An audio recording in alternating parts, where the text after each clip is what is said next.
Welcome to S Class, the highest tier in podcasting. With me is the Italian pop idol sensation.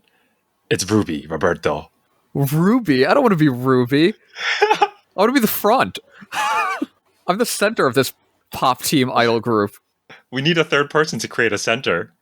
And I am your host, not the center, the half dog 100% fitness YouTuber, Wan Wan. Wan. That's a pretty good name. I would subscribe to that channel, not S Class, but that. Do you know what Wan Wan is? I do not. I have no idea. It is the onomatopoeia for what a dog makes instead of barking in Japan. It's Wan Wan. Oh, okay. I thought that was just your name since your name is Justin and you were just going, doing it in, an accent. I don't know who I've offended at this point. You're an asshole. Today, we are talking about Oshi no Ko, the hottest series of, last season. I think it's the hottest series of the year. Come on. I think it might be the hottest and most surprising series of the year. I watched it in 3 days after I watched that 80-minute Goliath of a first episode, and I told Rob to watch it our last podcast, and you finished it in less than a week, right? Oh, yeah, I think 3 days for me as well. I mean, the second I got really into it, it was just Oshi no holy fucking shit. This is the best thing I've watched all year. That's the fucking title of our podcast today. Yeah, it's nuts. That first episode was just mind blowing. It was one thing after another that I had no idea this was coming, and going into it, I heard mentions and brief things about the plot. So in my mind, I just pieced them all together. I thought it was a pop star gets reincarnated as a gynecologist, and that was it. That was all I knew about it, and I was wrong. So things went in a very different direction than I expected. I remember I read the first 2 paragraph synopsis. I was like, this seems so pants on head stupid, and it is just another isekai bullshit. And then it was only because I saw the 80-minute first episode, how long it was, and I started reading the comments there, that I even gave it a chance. Because even the art style, the sparkly eyes, I was like, I'm going to hate this. This is one of those new age bullshit animes, and it totally was not. No, it definitely was not. I was just I actually, before you even watched it, tried to watch it, and I got 30 seconds in, and then I just sat there and was like, I don't have an hour and a half in me to watch one episode of content right now.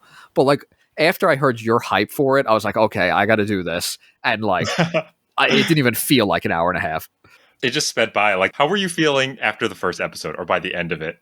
And we're going straight into spoilers for those listening. Go watch it if you have not. We have to, yeah. I just felt, I think, shock and awe, or the words that come to mind. And I just kind of sat there after the first episode ended and was like, what? What? I was so hurt. I was like it was a masterpiece in the way that, I use that word too much probably, but this one really felt like it. And at the very end, I was seriously heartbroken by the loss of Ai. Oh, yeah. I mean, especially for me, I didn't know that was coming, at all. So I thought, it was just going to be here's the next stage of their life. They both got a second chance at living, and they're living their dream. So let's see, how she raises them to be different from her. Nah, not an option. I was devastated because I genuinely thought it was just going to be a nice, happy, slice of life where they're just making up for, the tragedy and making the best of it all. And that was not what it was. I think the other thing that surprised me about the entire first episode is just the entire range of emotions that it takes you through. First, it's this guy's kind of a creepy pervert doctor. And then it's oh my God, there's a murder. And then it's a comedy. It's an isekai. Then it's a comedy. Then it's a drama. And then all of a sudden it's a murder mystery. Then it's a tragedy. And it's a fucking tragedy.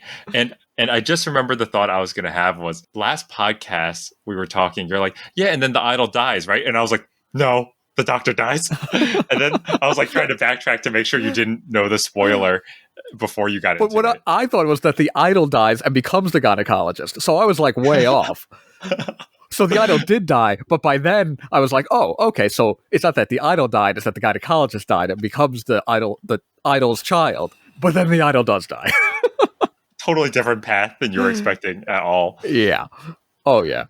Where do we go from here, Rob? I mean, we could talk about waifus, we could talk about husbandos, we could talk about the middle dating arc or the recruitment arc. There's just so many avenues we can explore. I mean, I guess we get the most important thing out of the way first, which is waifus and husbandos, obviously, right?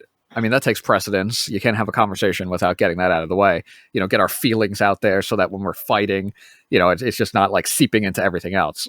I propose that we just did waifus, but Rob needs to talk about husbandos for the three males that are in this entire show. Big time. So, Did you start with first husbandos? off, no, let's start with waifus. I want you to guess my waifu, and I want to guess yours. Well, are we including stepmama or no? No, she's out of the picture. Like, she's the default. Miyako, step on me, mama. Like, you're perfection. Like, it's not even a contest. So, we're taking her out of the picture. Might also be extremely stupid. Not sure about Miyako because she believes that the babies are gods and then totally forgets that plot point. Just raises them like her children. She's running a great production company, so clearly everything worked out for her. And her sleazeball husband left. She's great. She has pian, so she's doing great. Yeah. I'm not sure if this is the best girl for you, but she reminds me of you, and it's Mem.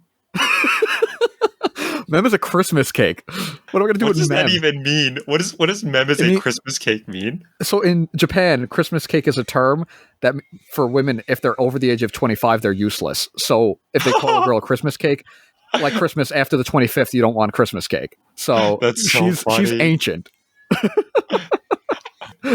When they said that she was like, I lied about my age by a couple of years, I was like, Asians don't age. So like, is she about to tell me that she's 40 or something? And she's like, I'm Asian, I'm 25. I was like, okay, like it didn't freak me out nearly as much. But I think what I like about Mem is she's sort of a little bit mischievous, it feels. And she's like, kind of she's not here for the romance. She's just here for the shenanigans. She definitely keeps things light. Yeah. But that's what reminds me of you. But I don't want, my waifu isn't me, I don't want somebody that's like me as a waifu. No, we can only handle one of you in this world. This is a hard one. I'm not sure if you're going for like a real top tier waifu or you're gonna like throw a curveball. So I'm gonna go with Fureru. You're like, who's that? No. Do you even know who that is? It's Kana. That's the oh, she's the worst. Oh my god, are you kidding me? She's Kana the absolute worst. She sucks. She's perfection. She knows how good she is, and she knows she's worth it. She's the only person in the entire show that I click like. I knew you'd hate her. I knew you would hate her. Kana's gonna end up winning the Aqua Bowl, so I'm not even worried about like anything you're gonna bring up because she's got it like in the bag. This is New England Patriots, circa Tom Brady in his prime. She's got this locked up. Ruby is clearly best girl. This is not even an argument. The wink. I thought you were going to go Akane, actually. Which one's Akane? Oh, the suicidal one. She's also she's too relatable. I thought you'd want something a little broken. She hits too close to home for me. No. I do like her though. I like how she goes from like suicidal and useless to like the most competent actress in the entire world. But then it's also Aqua, I will murder anybody for you. Just like give me an address and they're dead. I do like her. She's my second favorite.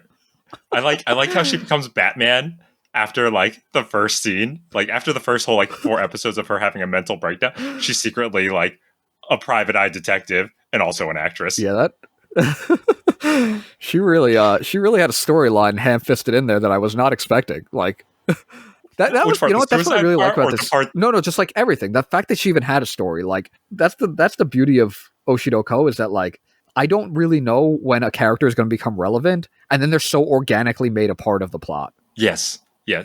I mean, it's like totally not ham-fisted. It just feels like a natural. Yeah, I used the wrong word. Yeah. But I just mean like all these characters are part of the series, and then all of a sudden they just become such an organic, natural part of the series. It's so like well done. Like you think that the black hair girl Yuki is probably going to be like the main girl we're going to be toying with on this dating show, but then she sort of takes a total back seat compared to Kane. Oh, yeah. You know what? Another good guess for you would have been Minami, the pink-haired Gravure model. I was thinking about that one too. Yeah, maybe she gets your the country bumpkin. Place. Yeah, she's we're gonna do a waifu tier list at some point following this episode. She's definitely double D tier. This might be one of the hardest fights we will ever have because it seems like we're way off on a lot of our waifus for Oshi no Ko. I really like Frill also, the green hair one. The one who's like super serious but secretly funny. secretly hilarious, yeah, but there was not enough screen time for her. There wasn't, but there's gonna be, and she's given me enough of like an inkling of who she's gonna be that I like her. To get you excited. I respect that. I haven't seen enough yet, though. It's kind of a shitty pick for me that I like Ruby. Ruby's just like the generic, like innocent and sweet, but like that one like wink at the end of episode 11 that she gives to Kana, that sent me. I was like the old Okay, man in the audience. but here's the thing. Kana is the center. And even Aqua, who is, obviously lives to murder his father for what he did to Ai, sees Ai in Kana. Like, that's why Kana's going to win the Aqua Bowl. Like, she is the reincarnation of Ai. Not actually, but like, she is the new face of Bikomachi. I mean, let's relax a little bit. Everyone has a little bit of eye in them. Fucking Ruby has this twinkle eye. Fucking Akane can copy and paste eye. Kana has eye. Like, everyone, so don't make it like it's special. It's like the Sharingan. He's like, you're the last surviving member. Do you know that they call it, all the comments are like, the starring gun? The starring gun? That's hilarious. Yeah. When Akane copies it and then all of a sudden, like, Aqua's mesmerized, they're like, oh no, the starring gun. The starring gun. That's genius. I have not heard that somehow, but I love it. Very good. No, it's Kana, though. Kana's best girl. Kana is Ai. She's the face of the next generation. She's Kana. She's God. But who gives a shit? Like, I isn't even best girl, so like, whatever. Kana This isn't the waifu ranking. Let's put this to the side for now. Let's put this to the side. That's a whole video. Which is what I'm really, really here for, is husbandos. So I listed out the 3 husbandos that I could think of off the top of my head. There's obviously Aqua, Director Chan, and Manager San, who sucks. Who's the 4th one? No, you forgot. Pian Pian. No, not even Pian Pian. You forgot Meltkun. Who the fuck is Meltkun? He's the purple-haired kid that's a terrible actor. The model. Oh, the one who's like a total dickhead in the warehouse? Yeah, Meltkun. Is Meltkun your husbando? Oh, big time, yeah. No, it's Director San. I love Director San. Oh, you know what? Best girl's actually his mom. His mom's the fucking best. That's a good choice as well, yes. I can't even remember Meltkun. How could you forget? How could I forget? You did. Speaking of that scene, like, I love how the voice acting was like low key, just so amazing, and then you could even tell that the voice acting was bad. Like, they had professional voice actors come in to voice act bad voice actors, and I thought that was amazing. Yeah, always impressive when like you're a professional and you have to act as somebody in your profession but poorly. So like when you're able to do that, that's like a whole another level of being, an excellent voice actor.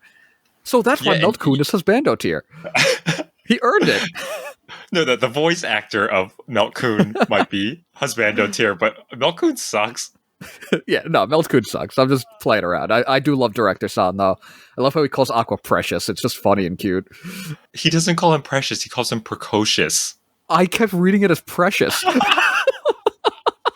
That's fucking creepy. Wait, are you sure it wasn't precious? I'm 1,000% sure he was calling him precocious since he was like 4 years old, because like Aqua's a 40-year-old or 30-year-old man inside of a 4-year-old body. I thought he was just like ironically calling him precious because he's a 3-year-old that acts like, like a grown man. So he was just like ironically calling him precious.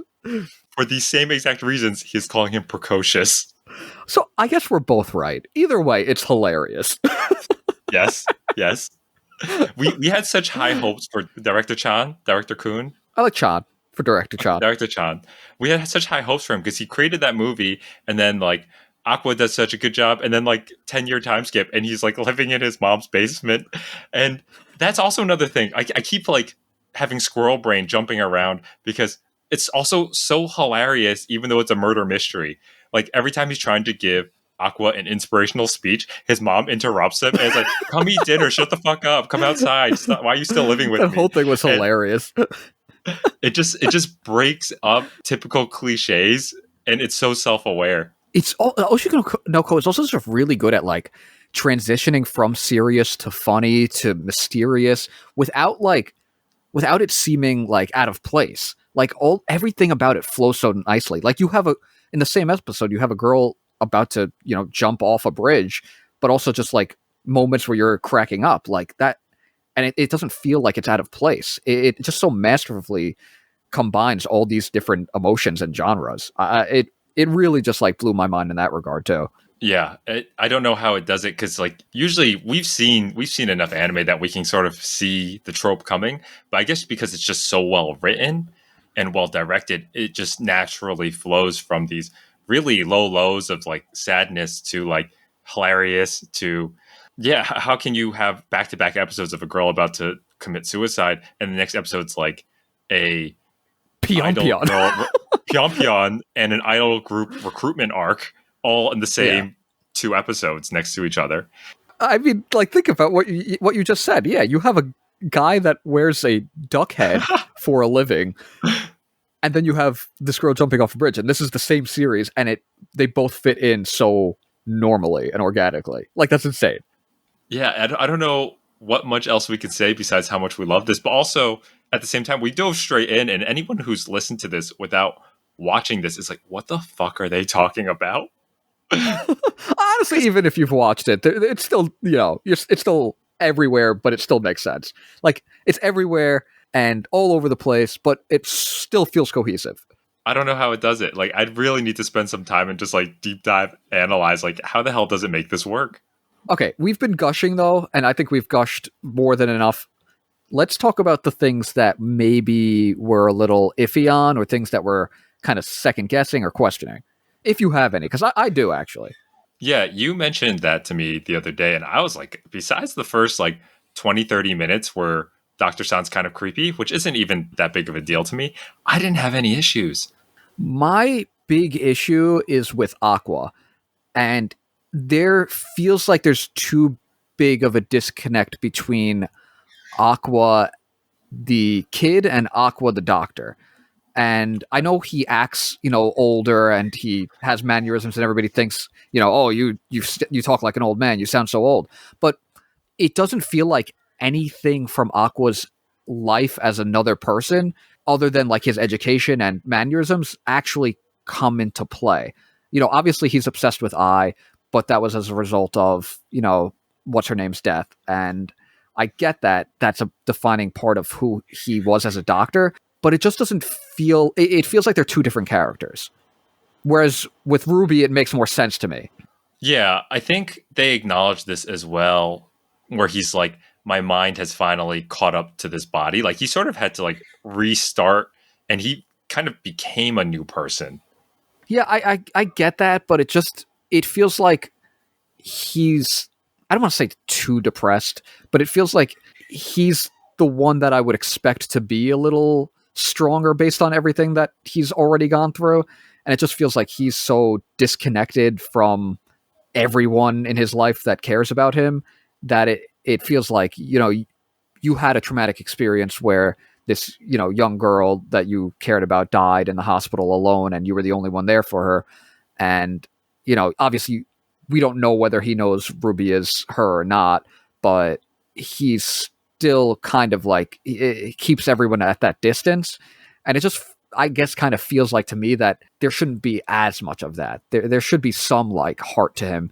And yeah, we had the really awesome moment in the last episode where he's supporting all of them from the front, but everything he does feels manipulative and planned anyway. Like, the only He feels very light. the only reason, yeah, he feels very light. That's exactly it. He feels like Light from Death Note. Like, yeah, he's supporting them, and at face value, it seems like a really nice moment. But the only reason he wants them to be so successful is that he can find, his father and kill him. That's his main goal for literally everything he's doing. So, do you have a problem with who he is before I as well? Like, before the end of episode 1, you're not really feeling that, or just episode 2 and onward? I think it's more episode 2 and onward when we see who he is, as a young adult, because he's not a young adult. He's like lived through 45 years of life, but it still feels like he's just a kid like Light that has a narrow worldview and is so hell bent on revenge that he's willing to basically manipulate and destroy every actual relationship he has. It doesn't bother me that much. And I guess the reason why I say this is because I think at the end of his first life as a doctor, he sort of accepts his death. Like, he says, well, that kind of fucking sucks. And like, Yeah. like the young girl, I don't think she ever accepts it because she never really got to live. So when she gets reborn, she's like so excited and she's like, I'm gonna start my life anew. Whereas him, like he's just sort of like, this feels like a video game to me almost. Like, let's just go with the motion and just like fuck around. Like he's not trying hard. He doesn't need to relive life because he sort of did it already. And then like the one thing that kind of kept it like so amazing for him, which was like it gets taken away from him. So therefore that's his pinnacle of, that's his North Star of where he's going to do with the rest of his life because he's already lived his life. I In his get first that. It's obviously not a major problem. You know, I love the series. We're both, I'm guessing, going to give it an incredibly high, you know, ranking. But that is the one thing that I'm always kind of like in the back of my head is like, Aqua, you're kind of just light. You know, you don't actually care about anyone. You're kind of a sociopath, and I get it. Your idol slash mom kind of was stabbed to death in front of you and bled out while she was holding you. That's probably pretty traumatizing for a 3-year-old slash 38-year-old. But like, you know, well, let's move on, guys.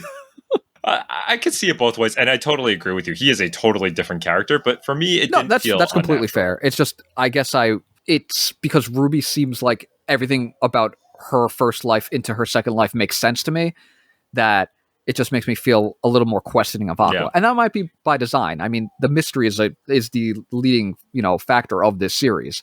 So, you know, we don't need to know everything about him or his past yet.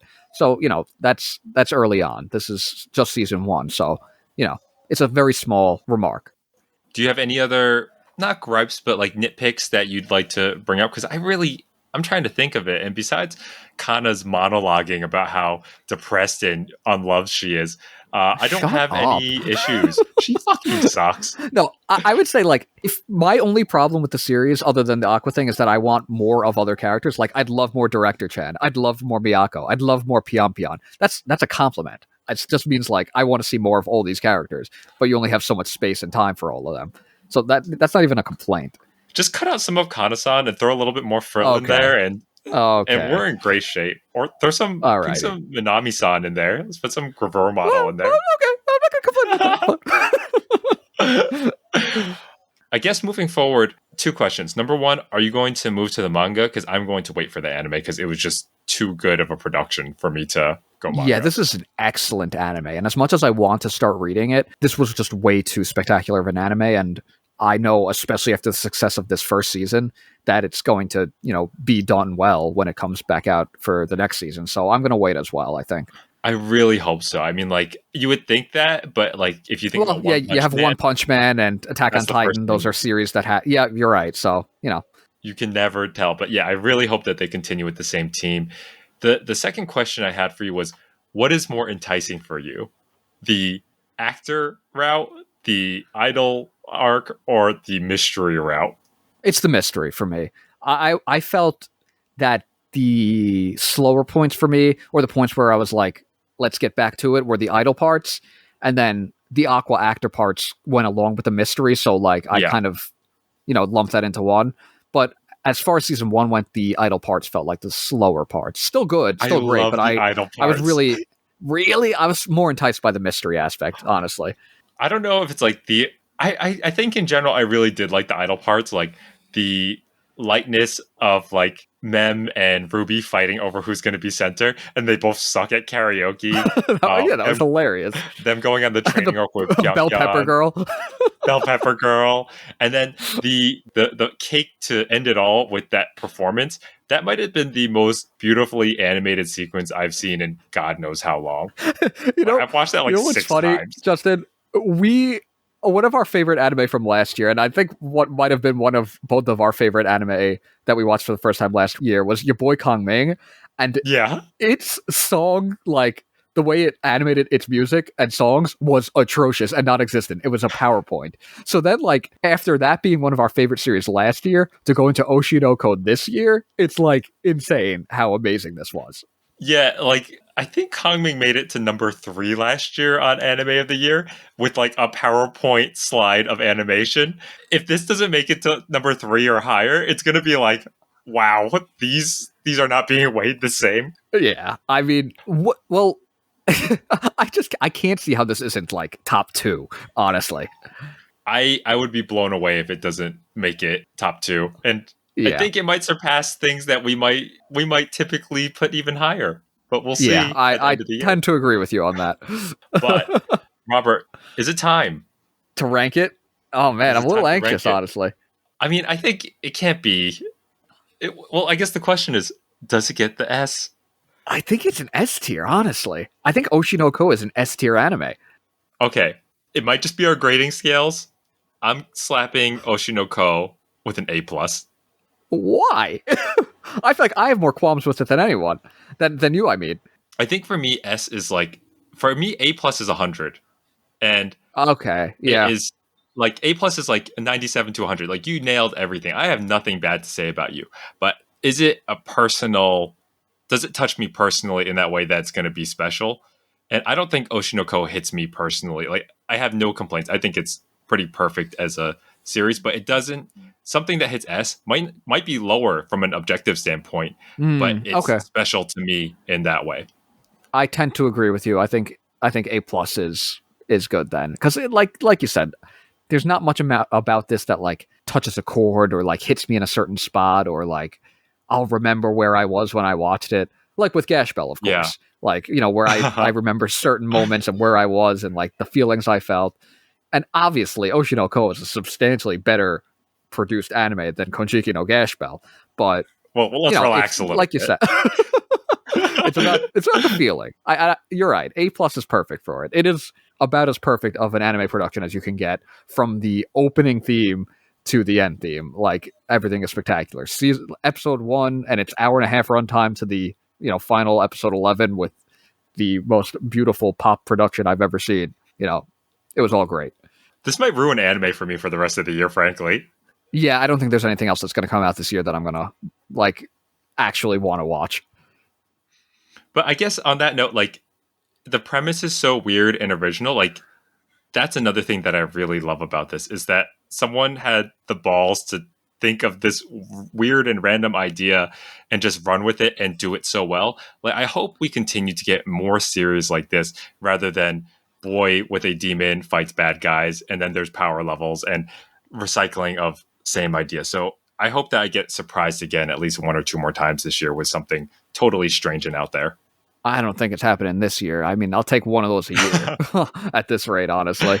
Maybe I'm getting greedy. Yeah. Yeah. Robert, any parting thoughts for our audience? What do you think Meltcoon's power level is? With that, thank you so much for listening, and we'll catch you guys next time.